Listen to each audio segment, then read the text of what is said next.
Mbote Shalom, très chers auditeurs et auditrices de la radio Temps de la Gloire. Ici, quand nous sommes papa, maman, na pesi bino mbote na kombo na Yesu Masiya.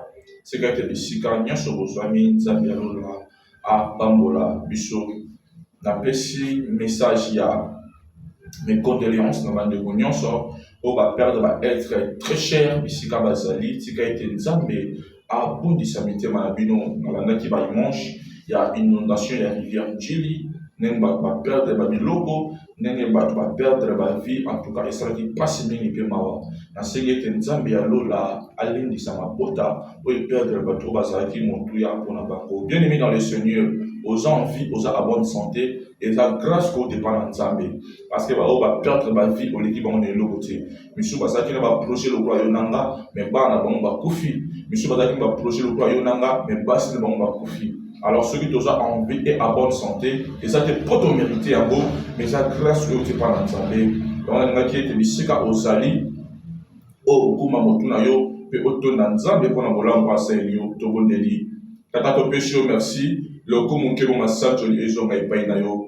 merci pour l'angolo au sein de biso bana et bateau donc ça va compter parmi les vivants merci pour la grâce nayo ou accorder biso ya vous à la bonne santé de comprendre que tu mérites en beauté et en autre ceux qui est pas non pour nous puisse merci tata ce n'est pas l'homme quand il marche Dieu ne sait pas oh l'homme n'est pas le maître de son souffle pour y retenir pour le merci pour la protection merci pour la bonne santé de ce qui est molio mon santou allen de sa mitre bandeko nyonso o ba bonisi biloko to bato basaki montu ya pona bango tata de ce qui est grâce na yo et pour voir ma besoin na bango de ce qui est molimo nzambe tata et accompagner bango afin que moi o épreuve bale qui c'est ma larme dans le nom de Jésus-Christ que notre Seigneur et Sauveur que nous avons ainsi prié to kabi moment on maboko na yo lobe la biso li souffle nzai lo bala yo afin que tous aboyebi bibe lobe na pasi na banga bela ki Yahweh Yahweh tinda ki lobe lobe kangola ki tout en simple pour le moment où il y a prédication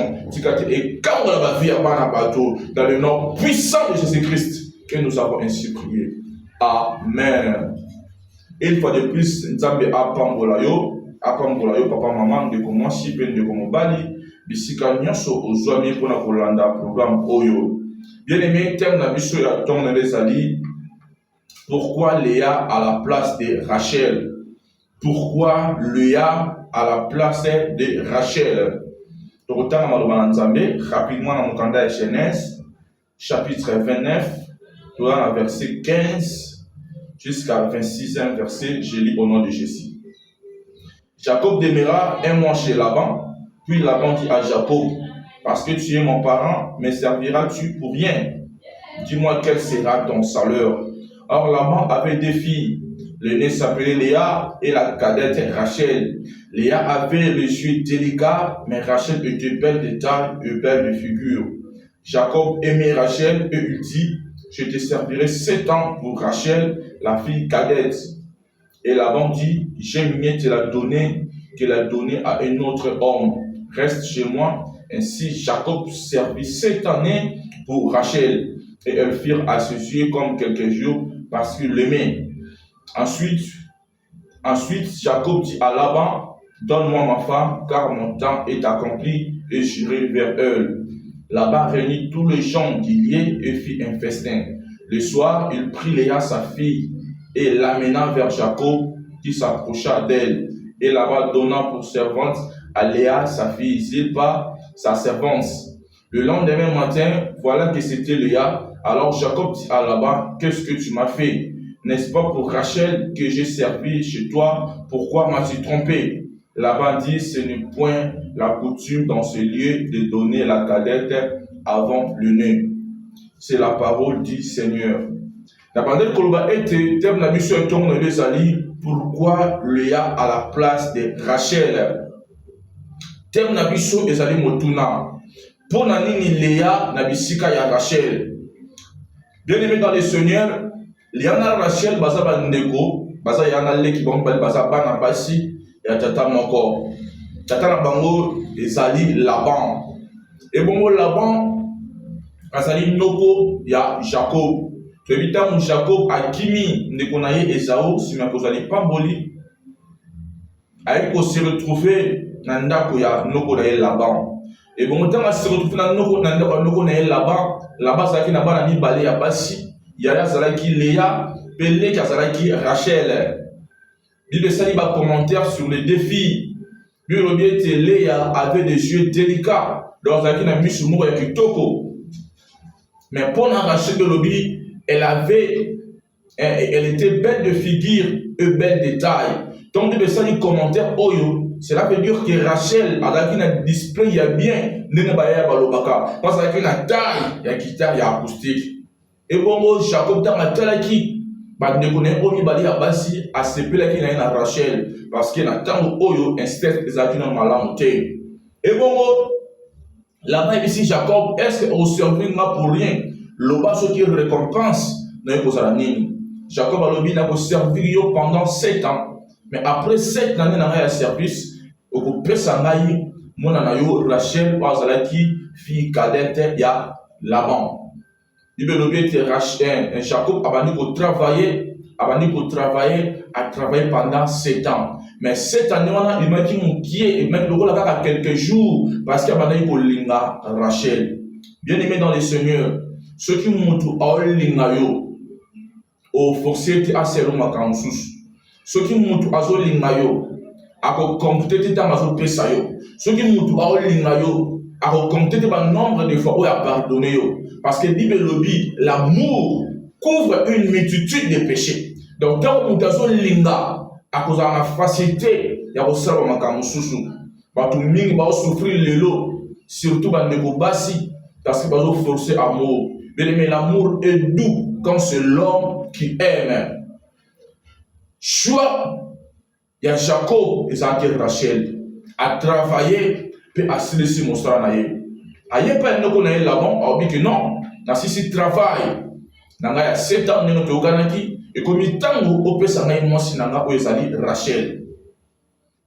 Là-bas, à sa fête, à Bénissi, Batoumion, sur la qui Pemeni Wana.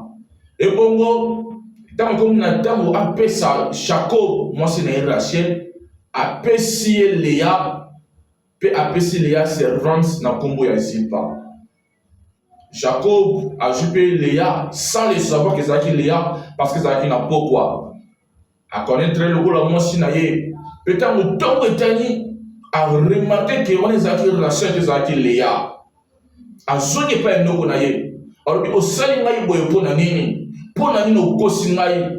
To yokana ki ngana ko travailler pe ko pesa na Rachel pour Rachel ndaza mwasi o ngana lingaki pour Rachel ndaza mwasi o ngana sepela ki naye pour Rachel ndaza mwasi oyo ngana sela ki musala. Mais comment se fait-il yo ko pesa na Léa na place ya Rachel?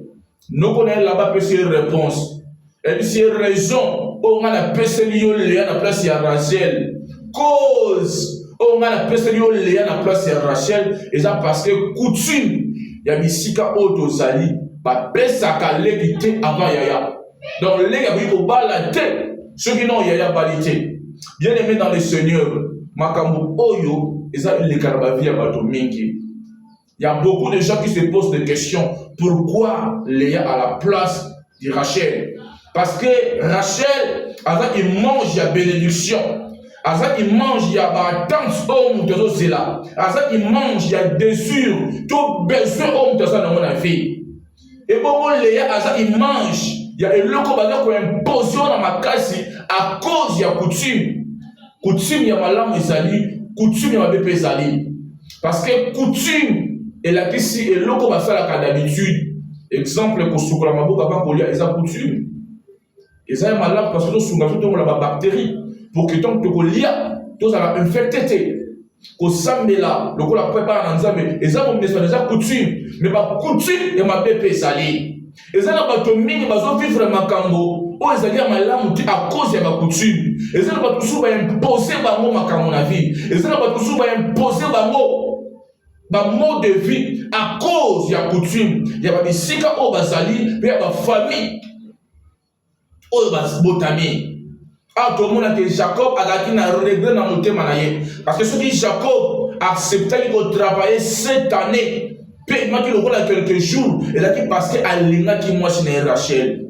Mais malgré amour, il a dit Rachel, afin de compte, va imposer Léa. Et ça, on de communes bien dans le Seigneur. Azo travail le kola mobali, azo bunda le kola mobali, ako ume na kati ya mosala, ako se concentrer na kati ya mosala pour que ava récompense ya malamu. Ako travail le kola éléphant, mais à la fin des comptes, rémunération na ye, to salaire na ye et koza le kola fourni parce que esika o azali, il y a des lois qui za ko interdire que ye abika na makambo ya société. Parce que la famille, il y a otami, il y a des lois qui ont empêché à joie, au hasard au ça. Parce que il y a des principes spirituels, où ça la que nous kowana hasard na sengoté. Parce que Jacob a zama qui sengo. Comment se fait-il travailler pour la Rachel, mais même au plus au Léa. Et ça n'a pas tout mis à travailler pour la Rachel, mais au plus à Léa. Parce qu'on a imposé dans nos vies. Au moins que mutu awsala be fo lokola mobali azo bunda papa misamotu mais or que na famille na bango ezala mobeko oyo lobaka ete que moto akobisa motu na famille oyo azate que moto akoma na mbongo na famille oyo azate bien aimé dans le Seigneur. Jacob azaki ignorant. Oh, l'ignorance paye cash dans le monde spirituel. Jacob lui a dit pour se renseigner coutume, tout ma principe, tout ma loi, et ça n'y a pas avant contre la moussala. Parfois, ceux qui ont dit que non, ici, il y a ceux qui, il y a pas de délai qui ont la tête, parfois, il faut patienter. À autre travail, on a un bomba. S'il y a un bala, si il n'y a pas de Rachel, mais à ça qui ignorant, bien aimé, ignorance et bon maka. Et ça n'a pas tout mis, ma famille. Mais va éviter ma kambo o elekana na mokili ya molimo na kati ya famille obazana ngo ezala bato musu ala na kati ya famille ata tangi classe avane musala te ezala bato musu ala na kati ya famille ata za kitoko aobala na ete ezala bato musu ala na kati ya famille ata bali aobota na ete parce que na kati ya famille na bango il y a des interdictions. Donc bisika oyo là-bas azalaki na bana na ye interdiction ezalaki ya kopesa leki liboso ya loi oyo ezalaki injuste, loi oyo ezalaki loi ya malamu te ntango baloi mosusu osunga bato batambola en ordre base protéger, mais loi oyo ezalaki injuste en égard ya baleki nyonso oyo bazalaki na bayela na bango ya basi. Peu importe grâce oyo likolo na yo, peu importe beauté oyo nzambe apesi yo, mais okoki kobala te soki non ya bali te tomona yango otala ndeko mwasi otondi nzambe mais moyen abala ezate parce que bisika oyo ezali ya de coutume oyo eza kointerdire ndeko abala. Mais a déclaré à ma qualité de missionnaire de Jésus-Christ de Nazareth, à ma qualité d'un enfant de Dieu, même si on se retrouvait dans milliers, dans liés, au baba bonga kate, dans yoko bonga, même si on se retrouvait dans quartier au baba la kate, yoko ba, même si on se retrouvait dans le pan où au baba la boba sabota kate, yoko bota. Là-bas, à bomber mon akazinaye. Là-bas, il a fallu que ça Jacob. Mais à Tiki, et Jacob a travaillé. Bien évidemment, ma parent Moussou, et dit que Banane Bozabongo, Bobalate, ma vente de Kimia. Et ça, ma parent Moussou, je me corps, oh, ya sala. Et ça, ma Moussou, parce que papa et maman, ça a déjà millionnaire. N'a pas un millionnaire à sacrifier une génération. N'a pas un grand chasseur, grand pêcheur, grand homme d'affaires, à ça qui a un impact dans mon lili. Et on appelle ça qui est ma condition. Le coup, la mission de l'OPS, ça désormais, la famille n'a yo, bala mi bali baba do le 40 ans. Moutosala de fort, après certain âge, à Koufi. Quand tu remarques que la famille, bah, ton nyonso, bah, un rang social moko, que bah, si nyonso, ce qui a boti, problème exact. Mais ce qui a bali à botate, il faut comprendre qu'il y a un ça ne va pas. Et puis c'est au téléma, puis on a une solution. Qu'on ignorait de bien aimé dans le Seigneur. Reconnaître que vous avez la famille à Bongo. Quand le problème en face, peut nous donner une solution. Dans la Rachel, un Jacob bien aimé dans le Seigneur a travaillé pendant un long moment. Pour que Azwa récompense naye, Azwa salaire naye, azwa eloko awa bandaki kozela me bapesi ye leya na place azwa désir besoin mposa ya motema na ye bapesi ye leya parceke eza mobeko ya esika oyo bazalaki tala ndenge bakoutume mosusu ezodétruire bavie ya bato namona farti ya ndeko moko ya libala bien aimé dans le Seigneur naoka mawa eza bafille mosusu baobala te parce que même baparent na bango baza koexagérer facture et puis il y a certains qui baobala baza bango bavierge te est-ce que baparent na bango bayebaka te bala bavierge te et puis bafille yebisa papa ke papa nga nazala so vierge te ntango mosuku to moto adéviergeaka yo adéviergeaka kaka na koka na gato mais mwana mobali ya bato botela ye moko ebelebele mikolo moko ezomwana mpe na pasi yango mona bafille mingi mpe baza na bakati ya bandako bapapa bamama bobongisa soki kozolanda kaka ekutime biso ifo boye biso ifo boye biso fo di ntaba biso fo seng ngombe biso eza na pasi mosusu babala te donc ezalaka symbolique oteka mwana te après libala okozala na problème bakoassiste yo bien aimé dans le Seigneur quand tu te retrouves dans une famille où ozomona bato nyonso baza ndenge moko bato nyonso bakutana na makambo moko bato nyonso babelaka maladi moko comprendre que yen ça ne va pas comprendre que yen ça ne va pas loi oyo ezalaki injuste comment leka kobala te soki na oyo ya bali te eza bafamille mosusu soki moto moko aza na mbongo moto mosusu akozwa mbongo te bato nyonso badépendre kaka na motu moko eza na bafamille mosusu soki motu moko abandi maladi mpo maladi wana ese calme un moment il faut bato nyonso na famille babela yango eza na bafamille mosusu soki mwasi basi balobala batikalaka kaka baveve mibali na bango bakufaka kaka eza na bafamille mosusu mibali bakufelaka kaka basi eza na bafamille mosusu ke mwasi akobota bana makoleka te bana te il faut bota mwana swati moko swati mibale soki ati troisième c'est pas que kobota akufa na salle de maternité mais na déclaré pour nozolanda nga peu importe coutume na bino peu importe baloi bisika oyo ozali peu importe barègle oyo baimposa na famille na yo peu importe bacondition baimposition oyo baloba oyo batia na bisika yo ovandi nalobi ke makambo wana mpona yo kokokisama te okobala okobota okokende liboso okovoyage okopambolama okosima mbongo soki ndoko na plaza na mbongo empêche ti yo mwana kasi mpe ozwa mbongo soki tata mwasi na bino abala empêche yo te obala wakende kosala basacrifice ya bavie ya bato ye moko akosilaka na milimo wana yo esengeli te ozala libre parce que Jésus-Christ de Nazareth aza kati na yo bible elobi c'est pour la liberté que Christ nous a affranchis si le Fils de l'homme vous a affranchis vous serez réellement libre na déclaré na tongo alelo que liberté ya kolo Yesu Masiya ekota na badomaine nyonso ya vie na yo na obi liberté ya Yesu Masiya ekota na vie na yo na baaffaire na yo na makambo na yo nyonso kosala désormais ntango kotravaille mpo na Rachel okozwa Leya te na eza na mutu lisusu te akotelema lokola Laban na kati ya libota na yo na kati ya lopango oyo ovandi na kati ya quartier oyo ovandi pour que impose yo Leya na place ya Rachel zwa bénédiction ote pa ya Nzambe zwa libala ote pa na Nzambe zwa mabote ote pa na Nzambe zwa mosala ote pa na Nzambe travailler et puis ça la récompenser travailler et puis ça la rémunérer ndenge esengelaki mpe ndenge yokanisaki dans le nom suprême de Jésus-Christ yemetikaki bisika nyonso bozali nzambe pambola bino tokutani mokona mercredi pour la continuité de ce message.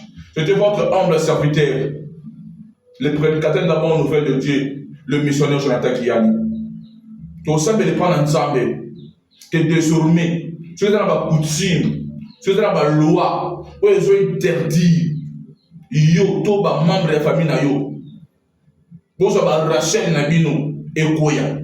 okosambela mpe so epa na nzambe ke motu so akotema lokola Laban na famille na yo na quartier na yo na lopango ovandi pour que impose yo Léa na place ya Rachel akoya tobondeli na kombo na Yesu Masiya au nom puissant de Jésus-Christ tata tosambeli na tongo lelo nasali mpo na ndeko mwasi nasali mpo na ndeko mobali nasali mpo na papa nasali mpo na mama kolokota likambo na ye nakwesi bakoutume nyonso oyo ezopekisa ke ye akoma na mbongo natelemeli bakoutume nyonso oyo ezopekisa ke ye abala natelemeli coutume nyonso oyo ezopekisa ke ye abota natelemeli coutume nyonso oyo ezopekisa ke ye akoma na mbongo natelemeli coutume nyonso oyo ezopekisa ke ye akende liboso dans le nom puissant de Jésus-Christ soki na famille na bango balobaki motu soki alléluia abali akobota te na obi akobala mpe akobota soki na famille na bango balobaki soki moto ateki akosisa kilasi te ye akotanga akozwa diplôme mpe akozwa mosala dans le nom puissant de Jésus-Christ soki na famille na bango balobaki moto akoleka age tel te na obi ye akoleka yango akokoma koko mpe amona bakoko na ye dans le nom puissant de Jésus-Christ soki na famille na bango eza maladie héréditaire oyo il faut moto nyonso abela na obi ye na bana na ye bakobela yango te dans le nom puissant de Jésus-Christ na sambeli mpo na yo bisika nyonso ovandi na famille nyonso bimeli moto nyonso akotema lokola Laban pour que aimpose yo Rachel aimpose yo plutôt Léa na place ya Rachel akweya moto nyonso akotelema na lopango ovandi lokola Laban ezala na avenir ezala na quartier ezala na famille ya tata na yo ezala na famille ya mama na yo mpona koimpose yo Léa na place ya Rachel akweya dans le nom puissant de Jésus-Christ